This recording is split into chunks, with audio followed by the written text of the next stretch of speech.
मराठी व्याकरण प्रश्न पहिला. खालीलपैकी सामान्य रूप न होणारा शब्द कोणता? योग्य उत्तर पर्याय क्रमांक 3 खुर्ची. खुर्चीचे सामान्य रूप खुर्ची हेच होते. इतर शब्द तुळसचं तुळशी, कपडाचं कपड्या, कपाटचं कपाटा अशी सामान्य रूपे होतात. प्रश्न दुसरा. चिडलेल्या अक्षयने त्रास देणाऱ्या मुलांना 14वे रत्न दाखवले. या वाक्यातील भाषेचा अलंकार कोणता? योग्य उत्तर पर्याय क्रमांक 2 पर्यायोक्ती अलंकार. प्रश्न तिसरा. दुर्भिक्ष या शब्दाचा विरुद्धार्थी शब्द खालीलपैकी कोणता? योग्य उत्तर पर्याय क्रमांक 4 सुबत्ता किंवा भरभराट. प्रश्न चौथा. कृपया दिलेल्या सूचना पाळा या वाक्यातील क्रियापदाचा अर्थ कोणता? योग्य उत्तर पर्याय क्रमांक 1 आज्ञार्थ.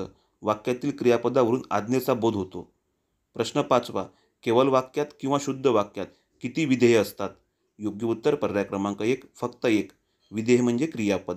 प्रश्न आवडल्यास लाईक करा, शेअर करा, सबस्क्राईब करा. धन्यवाद.